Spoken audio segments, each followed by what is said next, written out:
রক্তদান এমন একটি মানবিক ও গুরুত্বপূর্ণ কাজ যা মানুষের জীবন বাঁচাতে সাহায্য করে। অনেকে নিয়মিত রক্তদান করে, আবার অনেকে এখনো শুরু না করলেও মনে মনে নিজেকে উৎসাহিত করছে।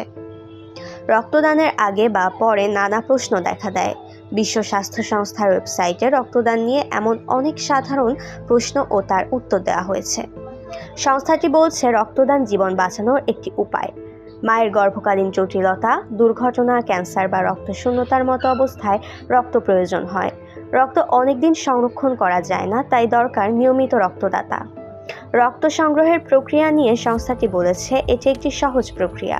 রক্তদাতাকে আরামদায়ক একটি চেয়ারে বা বিছানায় রাখা হয়। তারপর জীবাণুমুক্ত সূচ দিয়ে রক্ত নেওয়া হয়, যা একটি ব্যাগে জমা হয়। সাধারণভাবে 10 মিনিটে রক্তদান সম্পন্ন হয়। রক্ত দেওয়ার পর করণীয় কি? এই প্রশ্নের জবাবে বলা হয়েছে, রক্ত দেওয়ার পর 10 থেকে 15 মিনিট বিশ্রাম নেওয়া দরকার। এরপর পানি ও হালকা খাবার খাওয়া উচিত। দিনের বাকি সময় ভারী কাজ এড়িয়ে চলা উচিত। পরের 24 ঘন্টা বেশি করে পানি পান করা ভালো। রক্তদানের বয়সসীমা দেশভেদে ভিন্ন হতে পারে। অনেক দেশে 17 থেকে 65 বছর বয়সী মানুষদের রক্ত গ্রহণ করা হয়। আবার কিছু দেশে 16 বছর বয়স থেকে রক্ত দেওয়া যায় এবং কোথাও 65 বছরের বেশি বয়সীরাও রক্ত দিতে পারে যদি তারা সুস্থ থাকেন। একজন সুস্থ প্রাপ্তবয়স্ক মানুষ বছরে অন্তত 2 বার রক্ত দিতে পারেন।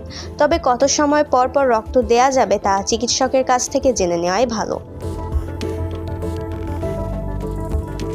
রক্তদানে সবাই অংশ নিতে পারবে না। কিছু মানুষের জন্য মানা রয়েছে। যারা অসুস্থ, রক্ত স্বল্পতায় ভুগছে, গর্ভবতী অথবা শিশুকে বুকের দুধ পান করাচ্ছে, তারা রক্ত দিতে পারবে না। যারা নির্দিষ্ট কিছু ওষুধ নিচ্ছে বা দীর্ঘদিন কোনো অসুস্থতায় ভুগছে, তারাও রক্তদান করতে পারবে না।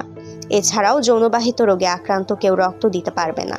ইনজেকশনের মাধ্যমে মাদক গ্রহণ করেছে বা কিছুদিন আগে শরীরে উল্কি এঁকেছে, এই ধরনের ব্যক্তিরাও রক্ত দিতে পারবে না।